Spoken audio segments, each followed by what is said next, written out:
ikhlas. Orang yang melakukan segala sesuatu tanpa mengharapkan imbalan, inilah orang yang ikhlas. Tulus, orang yang melaksanakan segala sesuatu tanpa ada paksaan, inilah tulus.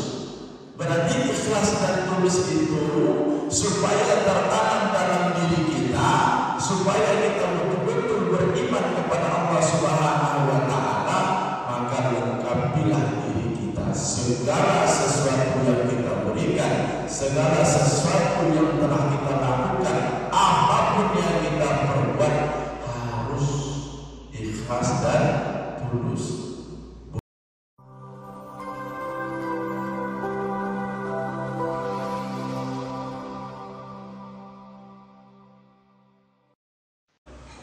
أعوذ بالله من الشيطان الرجيم. بسم الله الرحمن الرحيم. السلام عليكم ورحمة الله وبركاته.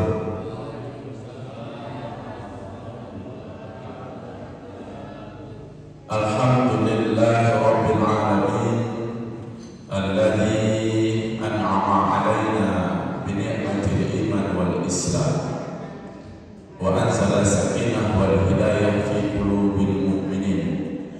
أشهد أن لا إله إلا الله وحده لا شريك له وأشهد أن محمدا عبده ورسوله صلى الله عليه وسلم. اللهم صل وسلم وبارك على سيدنا محمد وعلى آله وصحبه رسول الله أجمعين. الحمد لله الذي أحيانا بعدما أماتنا وإليه النشور. سبحانك لا علم لنا إلا ما علمتنا إنك أنت العليم الحكيم. ثم رب اشرح لي صدري ويسر لي أمري واحلل عقدة من لساني يفقهوا قولي. فقال الله تعالى في القرآن العظيم: أعوذ بالله من الشيطان الرجيم. وما أمروا إلا ليعبدوا الله مخلصين له الدين حنفاء ويقيموا الصلاة ويؤتوا الزكاة وذلك دين القيمة. صدق الله العظيم. Surah Al-Baqarah ayat 5.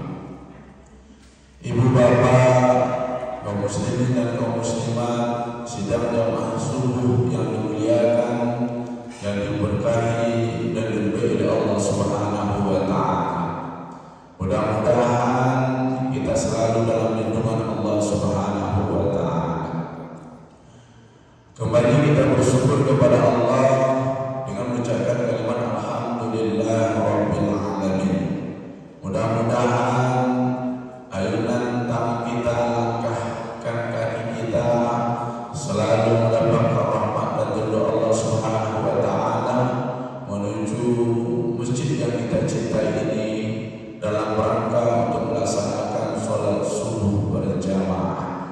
Semoga kita selalu bahagia di dunia dan mulia di akhirat nantinya. Amin ya rabbal alamin. Bersalawat kita kepada baginda Rasulullah sallallahu alaihi wasallam dengan mengucapkan kalimat Allahumma shalli ala sayyidina Muhammad wa ala ali sayyidina Muhammad. Assalamu alayka ya Rasulullah, assalamu alayka ya Habiballah. Senantiasa kita selalu mengucapkan dalam lisan kita untuk selalu bersalawat kepada baginda Rasulullah sallallahu alaihi wasallam. Insyaallah kita mendapatkan syafaat nantinya. Amin ya rabbal alamin. Hadirin sidang jamaah subuh yang dimuliakan dan dirahmati oleh Allah Subhanahu wa Ta'ala. Kajian subuh kita pada pagi hari ini kita membahas mengenai tentang subuhul iman, batang-batang dari iman. Kalau kita mengenal bahwasanya manusia berlandaskan dengan kehidupannya tentu rukun Islam dan rukun iman. Agar kita tidak terlepas dari hal demikian, maka kita beriman dan bertakwa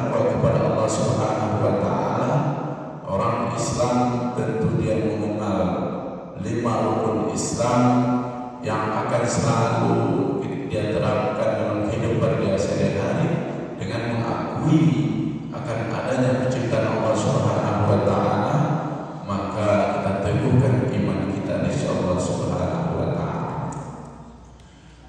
Manusia tidak terlepas dari tiga hal Bapak Ibu.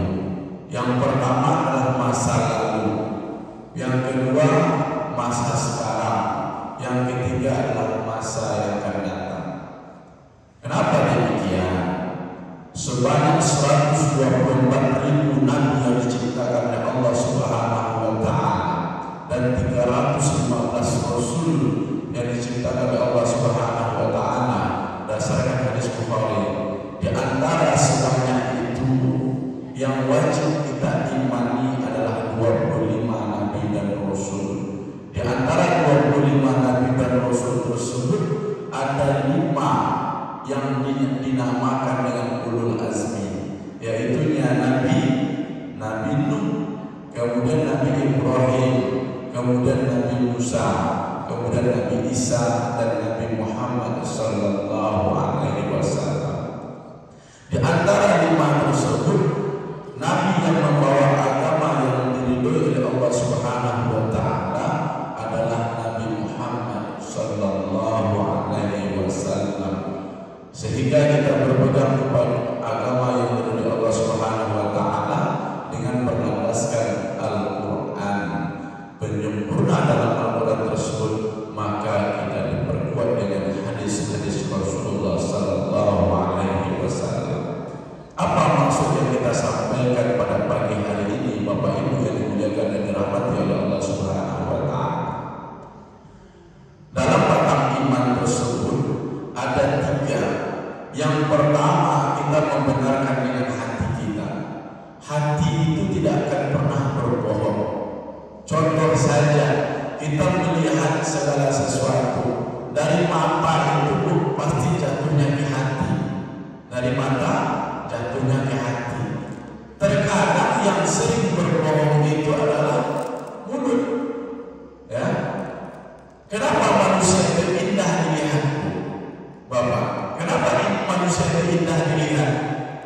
Karena manusia itu indah dilihat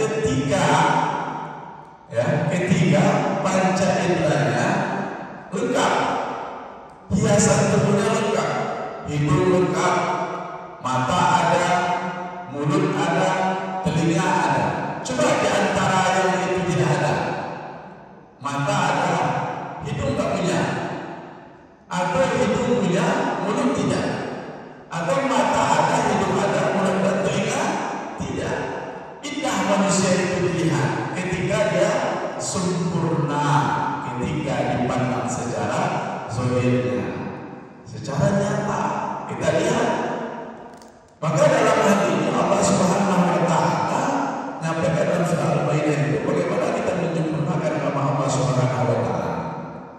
Maka dalam hal itu ayat yang pengunci dari ayat tersebut adalah waqimus shalah wa atuz zakah wa dzalikum dinul qayyimah. Kita disuruh melaksanakan salat, bayar zakat, dan itulah agama yang jujur kata Allah Subhanahu wa taala. Maka orang yang beriman itu, makna dari orang yang beriman itu menentukan orang yang beriman tidak terlepas. Orang yang beriman itu adalah ikhlas dan tulus. Ikhlas dan tulus. Nah, bagaimana Allah menjadikan manusia itu supaya manusia itu dipandang indah dan disenangi hati? Inilah pelengkapnya. Terkadang manusia cantik, ganteng, dia sempurna, dia wajahnya bagus, tetapi hatinya busuk. Busuk hatinya. Kadang-kadang orang bilang sering patah hati.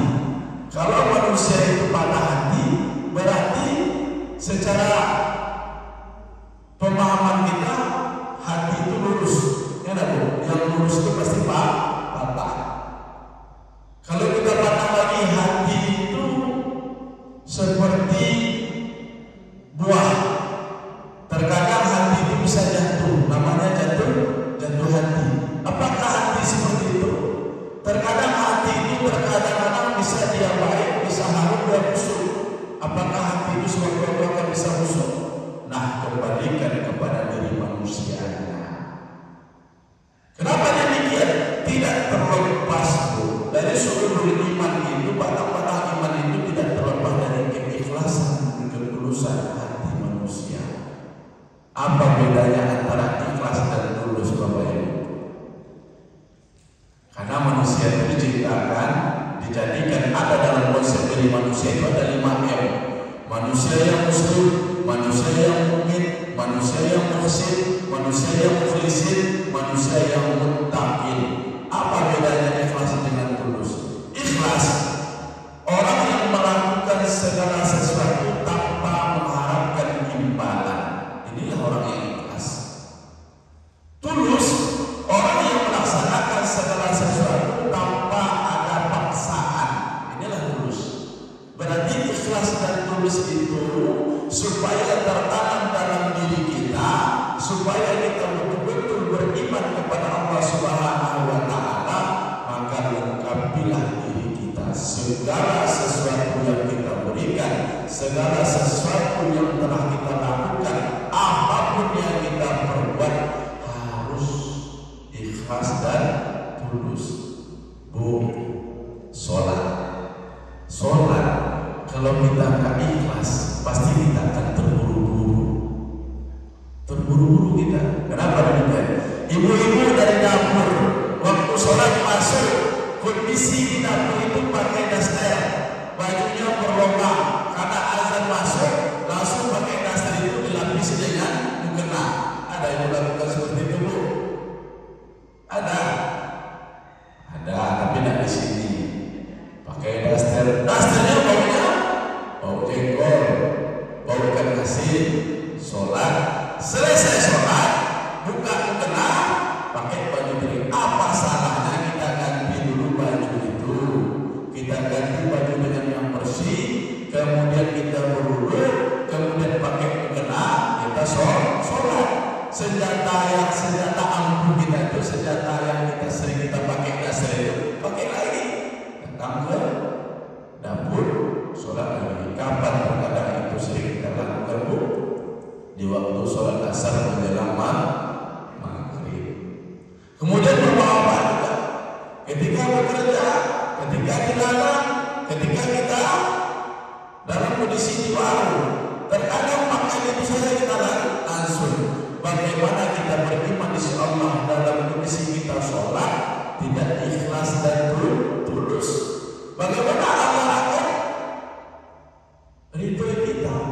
Bagaimana Allah akan terima sholat kita sementara kita ini beriman kepada Allah, melaksanakan sholat, tetapi ketika kita melakukan tidak penuh dengan keikhlasan dan ketulusan hati kita. Kembalikan kepada diri kita. Kenapa sholat kita ketika saya sholat masih tidak tenang?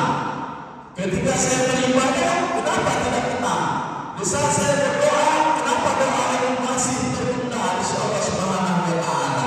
Sudahkah kita beriman kepada Allah penuh dengan keikhlasan dan ketulusan hati kita? Maka sering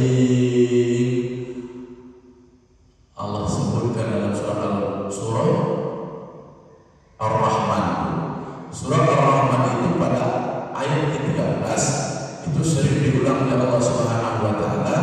Fabi ayyi ala'i rabbikuma tukadziban. Kalau kita hitung dalam surah Ar-Rahman itu ada 31 ayat yang diulang-ulang oleh Allah Subhanahu wa Ta'ala. Nikmat Tuhan mana yang masih kamu dustakan? Ibu bapak yang mendengar dan dirahmati oleh Allah Subhanahu wa Ta'ala, benar orang yang berzakat. Kalau zakat hanya mencari ria kita, kemudian keangkuhan kita, kesombongan kita, maka orang yang beriman itu ketika dia mencari ridho Allah untuk mendapatkan pahala di sisi Allah Subhanahu wa Ta'ala, berarti belum lagi tertanam dalam dirinya keikhlasan dan ketulusan hatinya. Apa landasan hukumnya lagi supaya kita paham dan mengerti? Allah sering menyandingkan antara Al-Quran dengan sholat dan zakat dalam kalimat surah Al-Baqarah satu lagi. Wa aqimus sholat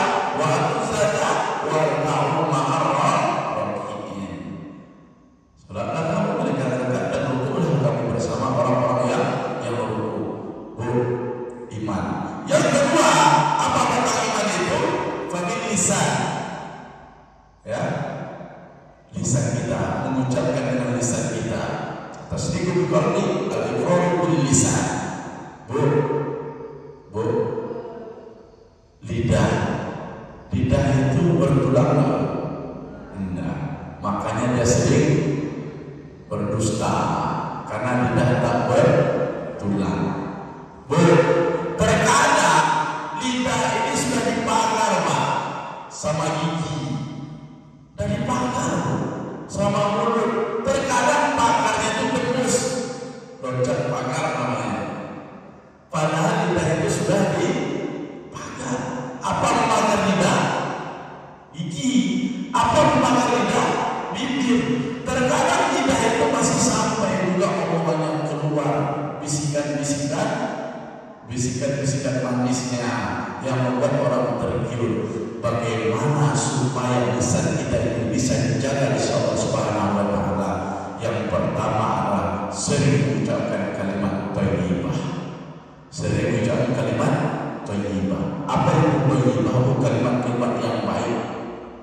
Misalnya itu mengucapkan kalimat tasbih, subhanallah walhamdulillah wala ilaha illallah wallahu akbar. Sering kita mengucapkan kalimat tasbih, atau kita selalu istighfar kita, astagfirullah, astagfirullah, astagfirullah. Maka sering kita mengucapkan kalimat alhamdulillah, subhanallah, masya Allah. Kemudian bagaimana kita mengesahkan Allah Subhanahu wa taala untuk menjaga hati dan lisan kita supaya jangan sampai terlontar hal-hal yang tidak baik. Yang kedua, bagaimana supaya menjaga lisan kita dengan baik? Ya, batang iman yang kedua ini, sering-seringlah membaca Al-Quran.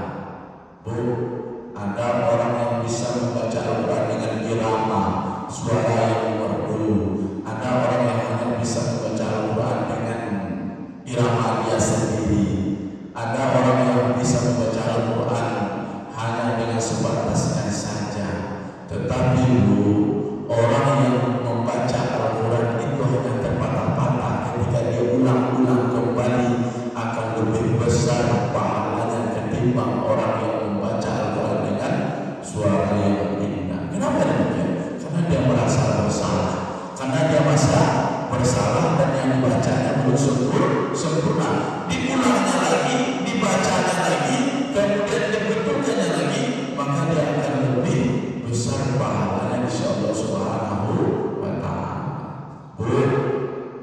Apa bedanya hiasan dengan pajangan? Perhiasan, hiasan dengan pajangan. Datang ibu ke toko delima, di saat ibu berada di toko delima, ada di sana cincin, ada di situ gelang, ada di situ kalung, kemudian terletak di telase, di lemari kaca. Kemudian ibu pengen mengambilnya, itu baru hanya sebatas pajangan. Bagaimana pajangan itu bisa menjadi perhiasan bagi diri kita? Boleh, ya Pak, ya boleh. Supaya yang ada di pajangan itu menjadi perhiasan harus dibeli, harus dibeli. Bagaimana orang ingin membeli? Datang ke toko delima, toko yang lain, awak tentu harus punya persiapan. Mungkin Pak datang ke situ hanya modal nekat saja. Tentu kita persiapkan uang kita, datang kita ke toko emas tersebut, yang jadi pajangan itu akan menjadi perhiasan. Kalau sudah menjadi perhiasan, hak orang toko emas atau hak kita lagi? Hak kita, punya kita. Iya, kenapa? Yang sementara waktu itu sebagai pajangan, sekarang menjadi perhiasan. Al-Quran jangan pernah jadikan pajangan saja di rumah kita, tetapi jadikan perhiasan dalam hati kita. Kemana-mana bisa kita bawa. Kadang-kadang baru selesai jam kabul, seperangkat alat sholat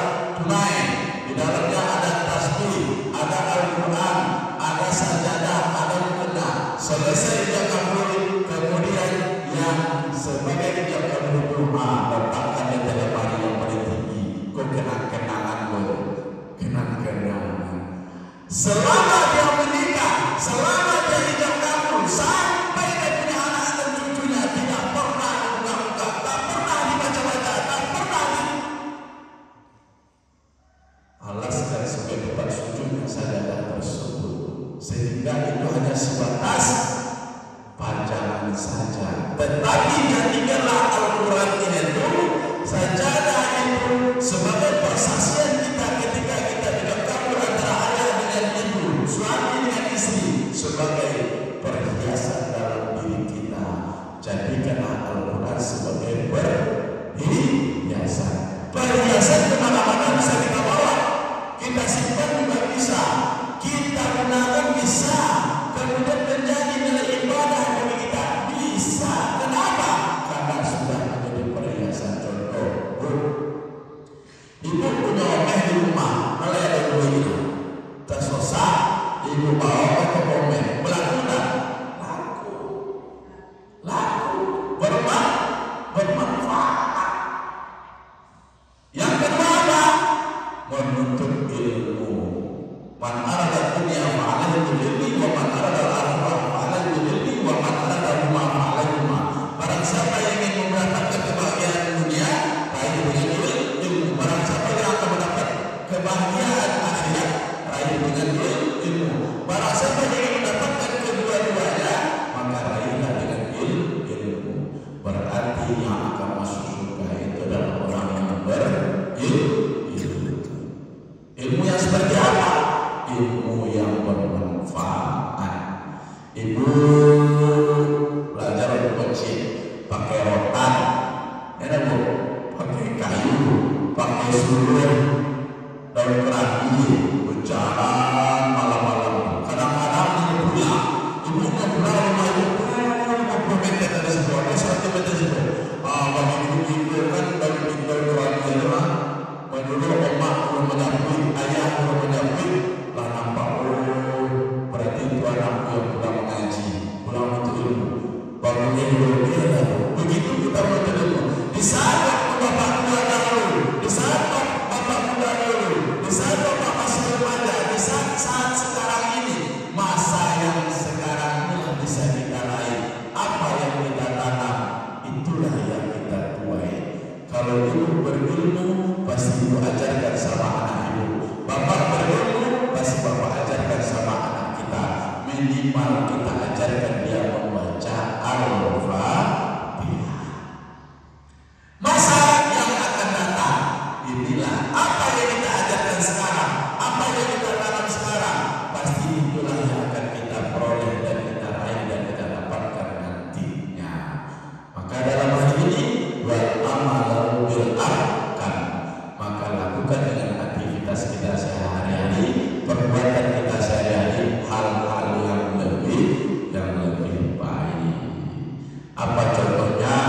Hablum minallah wa hablum minan nas. Kenapa demikian? Menjalin hubungan dengan sesama manusia itu bukan dengan hanya ilmu saja, bukan dengan harta saja, bukan dengan hanya kekuatan saja, tetapi dengan pikiran kita, kemudian dengan ide-ide kita, dengan solusi kita, kemudian kita kolaborasikan dengan harta, dengan ilmu, dengan tenaga, maka kita akan menjadi kehidupan kita kehidupan yang sakinah, kehidupan yang baik. Kalau semuanya itu tentu batang dari iman itu, sumber iman itu tidak terlepas dari hati kita, tidak terlepas dari ucapan kita, tidak terlepas dari amalan kehidupan kita sehari-hari untuk mencari ridho Allah Subhanahu wa Ta'ala. Mudah-mudahan apa yang kita sampaikan pada subuh ini bermanfaat. Dari kesimpulan usia kita, yang pertama adalah manusia yang diciptakan oleh Allah Subhanahu wa Ta'ala tak lain dan tak bukan hanyalah untuk menyembah Allah Subhanahu wa Ta'ala. Kenapa demikian? Jangankan iblis, malaikat saja bertanya ketika diciptakannya manusia Allah. Wa idh qala rabbuka inni, di sini jelaskan wa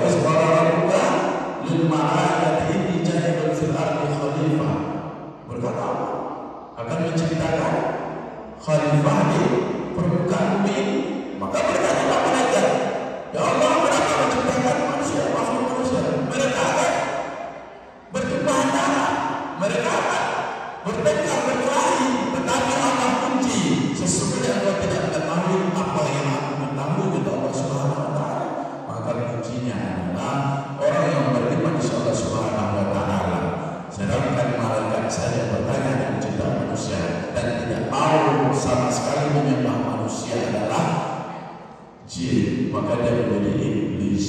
Karena namanya bagus itu ababil. Tetapi dalam hal ini maka kita akan diberi pilihan oleh Allah Subhanahu wa taala. Mau masuk surga kita atau mau masuk neraka. Disinilah jembatan kita di dunia untuk mencari ridho Allah Subhanahu wa taala.